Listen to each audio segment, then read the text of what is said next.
عزیزان گرامی، سورۃ البقرہ کے حوالے سے ہماری گفتگو چل رہی ہے۔ پہلے پارے کے اندر اللہ تعالی نے آل ابراہیم علیہ السلام کی ایک شاخ بنی اسرائیل کا تذکرہ کیا، ان کو امامت کے منصب پر فائز کیا گیا، نبوت عطا کی گئی، لیکن ساتھ سے وعدہ کیا گیا تھا اگر تم مسلسل سرکشی کرتے رہے، بغاوت کرتے رہے، نافرمانی کرتے رہے تو یہ جو عظیم منصب ہے یہ آپ سے چھین لیا جائے گا۔ دوسرے پارے کے اندر اللہ تعالی نے آل ابراہیم علیہ السلام کی ایک دوسری شاخ آل اسماعیل یعنی نبی علیہ السلام کو یہ منصب عطا کیا، امامت کا، نبوت کا۔ اور اس پارے کے اندر مضامین کے اعتبار سے 3 حصے تقسیم کیے جاتے ہیں۔ پہلے حصے میں تحویل قبلہ اور نبوت کا منصب نبی علیہ السلام کی طرف منتقل ہونا، اس حوالے سے گفتگو کی گئی ہے۔ چونکہ تورات کے اندر یہ وعدہ کیا گیا تھا کہ اے بنی اسرائیل، اگر تم سرکشی کرتے رہے، بغاوت کرتے رہے تو میں یہ سلسلہ آپ کے بعد ایک اور پیغمبر بھیجوں گا، اس کی طرف منتقل کر دوں گا۔ چنانچہ یہی ہوا، سرکشی کرتے رہے، بغاوت کرتے رہے، نافرمانیاں کرتے رہے، اللہ کی نعمتوں کا مذاق اڑاتے رہے تو اللہ تعالیٰ نے یہ سلسلہ امت محمدیہ کی طرف منتقل کر دیا۔ اللہ تعالیٰ اس پارے کے اندر اس امت کے سب سے پہلے فضائل بیان کر رہے ہیں۔ اللہ تعالیٰ کہتے ہیں وَكَذَلِكَ جَعَلْنَاكُمْ أُمَّةً وَسَطًا لِتَكُونُوا شُهَدَاءَ عَلَى النَّاسِ، اسی طرح ہم نے آپ کو ایک بہترین درمیانی امت بنایا تاکہ آپ لوگوں پر گواہی دینے والے بن جائیں۔ اور پیغمبر علیہ السلام کو خصوصاً اس امت پر اس لیے بھیجا گیا تاکہ وہ آپ کی گواہی دے سکیں۔ سیدنا نوح علیہ السلام کے بارے میں آتا ہے، اللہ کے نبی علیہ السلام نے فرمایا قیامت کا دن ہوگا، جناب نوح کو آواز دی جائے گی، نوح علیہ السلام کہیں گے لبیک وسعدیک، اللہ پوچھیں گے اے نوح علیہ السلام بتلائیے کہ آپ نے میرا پیغام، میری دعوت لوگوں تک پہنچائی تھی؟ وہ کہیں گے جی ہاں۔ لوگوں کی طرف سے یہ اعلان ہوگا اس بات کا کہ اے اللہ، نوح علیہ السلام نے تو ہمیں کسی قسم کی تبلیغ، کسی قسم کی دعوت دی ہی نہیں۔ اللہ تعالیٰ اس موقع پر کہیں گے کہ اے نوح علیہ السلام بتلائیے آپ کا کوئی گواہ جو آپ کی اس بات کی گواہی دے سکے؟ تو جناب نوح علیہ السلام اس موقع پر محشر کے میدان میں قیامت کے دن کہیں گے کہ اے اللہ، میری گواہی، میری دعوت کی گواہی امت محمدیہ سے لیجئے۔ پھر اللہ تعالیٰ اس امت سے پوچھیں گے، اس امت کو اللہ تعالیٰ نے اعزاز دیا ہے کہ کل قیامت کے دن جناب نوح علیہ السلام کی دعوت کے بارے میں گواہی دیں گے، اور اللہ کے پیارے پیغمبر علیہ السلام ہماری گواہی دیں گے کہ اس امت نے دعوت کو قبول کیا اور اس کے تقاضے پورے کیے۔ اسی حصے کے اندر اللہ تعالیٰ نے ایک دوسرا جز بیان کیا ہے، تحویل قبلہ۔ تحویل قبلہ ہجرت مدینہ سے قبل 13 سال، مدینہ میں آ کر 16 یا 17 ماہ اللہ کے نبی علیہ السلام اقصی کی جانب منہ کر کے نماز پڑھتے رہے، چونکہ وعدہ تھا کہ اگر یہ منصب کا جو سلسلہ ہے آپ کی طرف منتقل ہوا پھر قبلے کو بھی تبدیل کر دیا جائے گا۔ تو اللہ تعالیٰ نے مدینہ میں آنے کے بعد اقصی کی جانب سے سلسلہ موڑ کر کعبے کی جانب کو قبلہ مقرر کر دیا، اور ساتھ ایک بہت بڑی تنبیہ بھی ارشاد کی، وَلَئِنْ أَتَيْتَ الَّذِينَ أُوتُوا الْكِتَابَ بِكُلِّ آيَةٍ مَا تَبِعُوا قِبْلَتَكَ، اہل ایمان آج کے دن یا آج کی نماز میں یہ قبلہ تبدیل ہو گیا، اب دوبارہ اس کی طرف منہ کر کے کوئی بھی عبادت نہیں کرنی، اگر تم نے کی سزا پاؤ گے۔ مقصد کیا تھا؟ اللہ تعالیٰ نے اس بات کے بعد کفار کو یہ مخاطب کرتے ہوئے کہہ دیا کہ دوبارہ مکہ کے اندر تمہارا داخلہ ممنوع۔ کیوں ممنوع؟ تاکہ مسلمان، ان کا نظام، ان کا سسٹم یہود کے ساتھ، نصارہ کے ساتھ، مشرکین کے ساتھ خلط ملط نہ ہو سکے، ان کی تہذیب، ان کی ثقافت مسلمانوں سے بالکل الگ رہے۔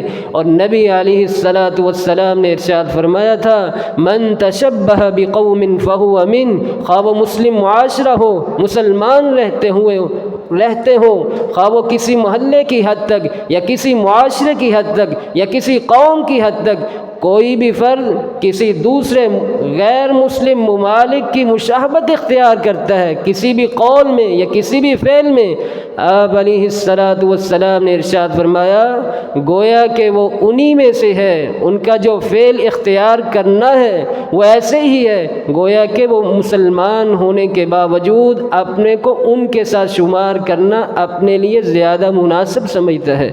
اس لیے مسلمان کو چاہیے ہر اس فعل کو، ہر اس تہذیب کو چھوڑ دینا چاہیے جو غیر مسلم کے ساتھ مشابہت رکھتی ہو۔ اسی پارے کے اندر دوسرا حصہ اللہ تعالیٰ نے اہل ایمان سے تقاضا کیا کہ اہل ایمان میرے ساتھ محبت کو بڑھا دیجئے، اور ایماندار ہونے کا دعویٰ تو انسان کرتا ہے، لیکن یہ محبت کا تقاضا یہ ہے اعمال کے اندر، افعال کے اندر، عبادت کے اندر کر کے دکھائے۔ اللہ کو یہ محبت اس وقت پسند آئے گی جب انسان عملاً اس چیز کا اظہار کرتا ہے۔ اللہ تعالیٰ کہتے ہیں وَمِنَ النَّاسِ مَن يَتَّخِذُ مِن دُونِ اللَّهِ أَندَادًا يُحِبُّونَهُمْ كَحُبِّ اللَّهِ، لوگوں میں سے کچھ ایسے ہیں میرے ساتھ محبت کرتے ہیں لیکن میری محبت کی طرح انہوں نے کئی بت بنا لیے ہیں، میرے ساتھ شریک ٹھہراتے ہیں، ان کے ساتھ بھی اسی طرح محبت کا اظہار کرتے ہیں جس طرح میرے ساتھ محبت کرتے ہیں۔ لیکن ایمان والوں کو اللہ تعالیٰ مخاطب کر کے کہہ رہے ہیں والذین آمنوا اشد حبا للہ، ایمان والے حقیقی وہ ہیں جو محبت کرتے ہیں، حقیقی معنوں میں کرتے ہیں اور محبت کا اظہار بھی کرتے ہیں۔ یہی وہ محبت ہے جس کے بارے میں اللہ کے نبی علیہ الصلاۃ والسلام نے ارشاد فرمایا تھا من احب للہ وابغض للہ واعطى للہ ومنع للہ فقد استکمل الایمان، ایمان کی تکمیل چاہتے ہو نا تو ایمان اس وقت مکمل ہوگا جو اللہ کی رضا کے لیے کسی سے محبت کرتا ہے، اللہ کی رضا کے لیے کسی سے بغض رکھتا ہے، کسی کو دینے کی باری آئے اللہ ہی کی رضا کے لیے دیتا ہے، کسی کو دینے سے اپنے ہاتھ کو روک لیتا ہے وہ بھی اللہ ہی کی رضا کے لیے۔ فرمایا فقد استکمل الایمان، گویا کہ اب اس نے اپنے ایمان کو مکمل کر لیا ہے۔ اسی پارے کے اندر اللہ تعالیٰ دوسرا حکم دے رہے ہیں، حلال و حرام کا تصور۔ مسلم معاشرے کے اندر اللہ کا اس امت پر اتنا بڑا احسان ہے، اللہ کو اپنے بندوں کے ساتھ اتنی محبت ہے، اللہ نے خود ہی ان چیزوں کی وضاحت فرما دی جو انسان کے لیے، اس کی صحت کے لیے، خواہ وہ بدنی اعتبار سے ہو خواہ وہ جسمانی اعتبار سے ہو، جو بھی چیز انسان کے لیے فائدہ مند ہے اس کو حلال قرار دے دیا، جو انسان کے لیے فائدہ مند نہیں، نقصان پہنچاتی ہے، پریشان کرتی ہے، اذیت دیتی ہے، اللہ تعالیٰ نے ان تمام چیزوں کو حرام قرار دے دیا ہے۔ اللہ تعالیٰ کہتے ہیں یا ایھا الناس کلوا مما فی الارض حلالا طیبا ولا تتبعوا خطوات الشیطان، یہ دوسرا پارہ ہے نا۔ اللہ تعالیٰ کہتے ہیں اے انسان ان چیزوں کی طرف نہیں جانا جو شیطان کی پیروی کا ذریعہ بنتی ہیں، بلکہ حلال کھانا ہے، حلال کمانا ہے، حلال پہننا ہے اور حلال ہی اپنے گھر والوں کو کھلانا ہے۔ اللہ تعالیٰ اسی رکوع کے اندر دوبارہ پھر کہہ رہے ہیں یا ایھا الذین آمنوا کلوا من طیبات ما رزقناکم واشکروا للہ ان کنتم ایاہ تعبدون۔ اہل ایمان مفسرین ان آیات پر کہتے ہیں کہ اہل ایمان قرآن کریم کی وہ آیات جن کے شروع میں آمنو آیا ہے، خصوصاً اللہ تعالیٰ اہل ایمان کو مخاطب کر کے کہہ رہے ہیں کہ اہل ایمان کافر نہیں مانتے تو نہ مانے، عیسائی نہیں مانتے تو نہ مانے، یہودی نہیں مانتے تو نہ مانے، ملحد نہیں مانتے تو نہ مانے، اہل ایمان تم تو مانتے ہو، مجھ اللہ پر تم ایمان بھی لے آئے ہو، عقیدہ بھی مضبوط، میں اللہ تم سے کہہ رہا ہوں کلوا من طیبات ما رزقناکم، ہم نے جو پاکیزہ رزق دیا ہے اس میں سے ہمیشہ کھاتے رہو، انہ لکم عدو مبین، لیکن اگر تم نے پاکیزہ رزق نہ کھایا، شیطان کی پیروی کرتے رہے تو سمجھ لو یہ شیطان تمہارا واضح دشمن ہے۔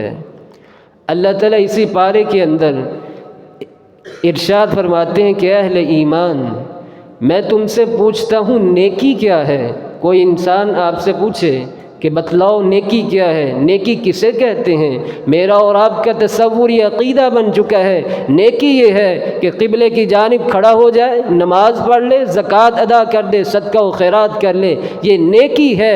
اللہ نے اس چیز کا انکار نہیں کیا، بلکہ اللہ تعالی نے قاعدہ بتلایا لیس البر ان تولوا وجوہکم قبل المشرق والمغرب، مشرق و مغرب کی جانب کھڑے ہو کر عبادت کر لینا صرف یہ ایک نیکی نہیں ہے، وَلَكِنَّ الْبِرَّ مَنْ آمَنَ بِاللَّهِ، نیکی یہ ہے کہ سب سے پہلے آپ کا عقیدہ مضبوط ہو، توحید مضبوط ہو، وَالْيَوْمِ الْآخِرِ، آخرت کا عقیدہ مضبوط ہونا چاہیے، کسی قسم کی تشویش یا تشکیک کا انسان کو شکار نہیں ہونا چاہیے۔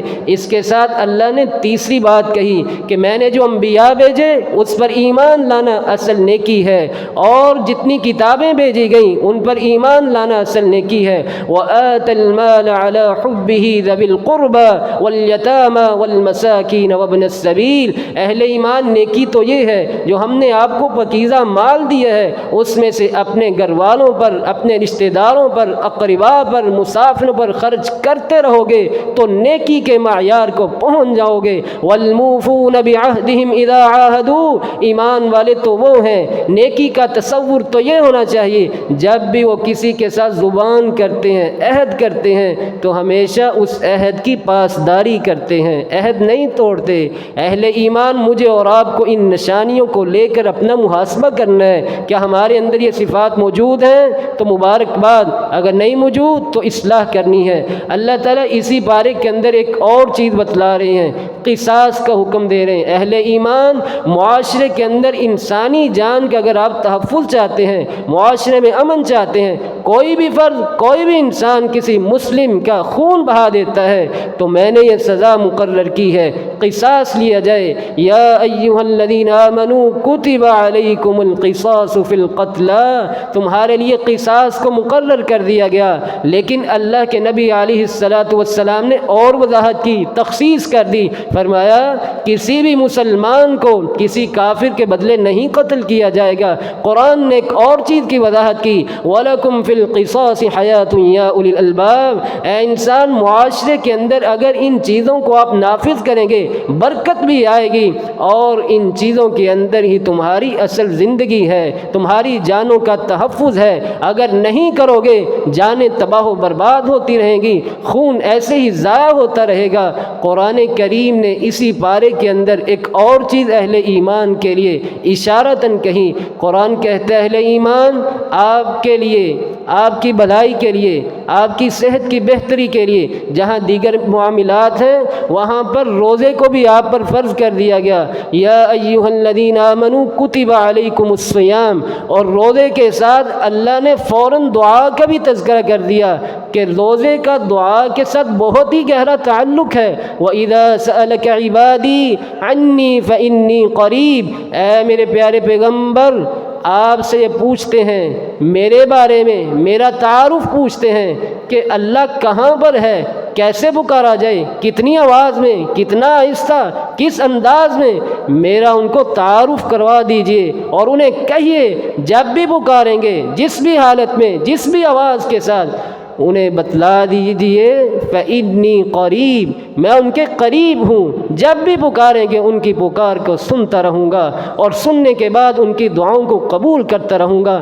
قرآن نے اسی مقام پر ایک اور چیز بتلا دی۔ قرآن کہتا ہے اہل ایمان روزہ جب آپ رکھیں گے، اللہ تعالیٰ نے پیارے پیغمبر علیہ السلام نے مومنوں کے لیے ایک اور خوشی کی بات بتلائی تاکہ نیکی کے اندر جو شوق ہے وہ اور بڑھے، اللہ کی طرف جو رجحان ہے وہ اور بڑھے۔ اللہ کے پیغمبر علیہ السلام ارشاد فرماتے ہیں للہ فرحتان، انسان کو دو خوشیاں نصیب ہوتی ہیں، دو خوشیاں۔ ایک خوشی تو انسان کی یہ ہے جو دنیا کے اندر معمولی سی کامیابی ملنے پر انسان محسوس کرتا ہے، لیکن پیغمبر علیہ السلام کی فصاحت و بلاغت پر دھیان تو دیجئے، تصور کی دنیا میں تو جائیے۔ اللہ کے نبی علیہ السلام ارشاد فرماتے ہیں روزہ دار جب روزہ افطار کرتا ہے اس موقع پر جو اسے خوشی محسوس ہوتی ہے اس کا انسان تصور ہی نہیں کر سکتا، اور دوسری خوشی انسان کو اس وقت محسوس ہوگی جس دن اس کی اللہ تعالیٰ کے ساتھ ملاقات ہوگی۔ ملاقات کا انسان کو منتظر رہنا چاہیے، دعاؤں میں ملاقات کو ہمیشہ سامنے رکھتے ہوئے دعاؤں کا سلسلہ جاری رکھنا چاہیے۔ اور اسی بارے کے اندر اللہ تعالیٰ نے ایک آخری بات یہ بھی کی کہ اہل ایمان جو ہمارے معاشرے کا اس وقت جرم بن چکا ہے رشوت کے حوالے سے اللہ تعالیٰ نے تنبیہ کی اسی بارے کے اندر وَلَا تَأْكُلُوا أَمْوَالَكُمْ بَيْنَكُمْ بِالْبَاطِلِ وَتُدْلُوا بِهَا إِلَى الْحُكَّامِ لِتَأْكُلُوا فَرِيقًا مِّنْ أَمْوَالِ النَّاسِ۔ اہل ایمان رشوت نہ دینی ہے نہ لینی ہے۔ پیغمبر علیہ السلام کی تعلیمات بھی یہی ذکراتی ہیں الراشی والمرتشی کلاہما فی النار، رشوت جو لیتا ہے یا دیتا ہے دونوں کا ٹھکانہ جہنم ہے۔ اللہ تعالیٰ نے اب آخری بات اہل ایمان سے یہ کی کہ اہل ایمان آپ سے اس بات کا تقاضا ہے، اسلام تو آپ لے آئے، ایمان تو آپ لے آئے، لیکن اہل ایمان اب اس چیز کا تقاضا یہ کہ آپ مکمل طور پر اسلامی سسٹم کے اندر آ جائیے۔ یا ایھا الذین آمنوا ادخلوا فی السلم کافہ، اہل ایمان منہ سے نہیں، زبان سے نہیں، اسلام یہ نہیں، عقیدہ یہ نہیں، اللہ کو عمل زیادہ پسند ہے کہ عملی طور پر انسان جب مضبوط ہو اس وقت انسان اللہ کا مقرب بھی بن جاتا ہے اور اس کی دعاؤں کا قبولیت کا جو ذریعہ ہے وہ بھی بلند ہو جاتا ہے۔ اور اللہ تعالیٰ کہتے ہیں وَلَا تَتَّبِعُوا خُطُوَاتِ الشَّيْطَانِ، اسلام میں آنے کے بعد شیطان کی پیروی نہیں کرنی۔ پھر اللہ تعالیٰ نے ساتھ ہی ایک اور بات کہہ دی کہ اگر آپ اسلام کو صحیح معنوں میں تسلیم کرو گے پریشانیاں آئیں گی، آزمائشیں آئیں گی، لوگ تنگ کریں گے، سوسائٹی تنگ کرے گی، رشتہ دار تنگ کریں گے۔ یہ کیا سر پہ ہمیشہ ٹوپی رکھی کیوں، شلوار ٹخنوں سے اوپر کیوں؟ اللہ نے خود ہی بتلا دیا۔ اللہ تعالیٰ کہتے ہیں ام حسبتم ان تدخلوا الجنہ، کیا تم نے گمان کر لیا کہ ایسے ہی تمہیں جنت میں داخل کر دیا جائے گا، ایسے ہی تمہیں بھیج دیا جائے گا؟ نہیں، بلکہ ان پریشانیوں کے ساتھ تمہیں آزمایا جائے گا، اور ان آزمائش میں جو پاس ہو جائے گا، کامیاب ہو جائے گا، وہی جنتوں کا وارث بنے گا۔ اسی پارے کے جو آخری حصہ ہے مضامین کے اعتبار سے، اس میں اللہ تعالی نے ازواجی زندگی کے حوالے سے گفتگو کی ہے۔ شادی کے لیے سب سے پہلے دونوں میاں بیوی کا ایماندار ہونا ضروری ہے۔ اس کے بعد اللہ تعالیٰ نے طلاق کے احکامات شیئر کیے ہیں، معاملات بگڑ جائیں وَلَا تَنْسَوُا الْفَضْلَ بَيْنَكُمْ، نرمی کے ساتھ، پیار کے ساتھ، محبت کے ساتھ معاملات کو سلجھانا ہے، نہ سلجھیں، طلاق دے دیں۔ ایک طلاق ہمیشہ دینی ہے، عدت کے اندر رجوع کرنا ہے۔ اگر رجوع آپ عدت کے اندر نہیں کرتے آٹومیٹکلی آپ کا نکاح ختم ہو جاتا ہے۔ اس کے بعد اللہ تعالیٰ نے اسی پارے کے اندر عدت کے احکامات بھی بتائے ہیں۔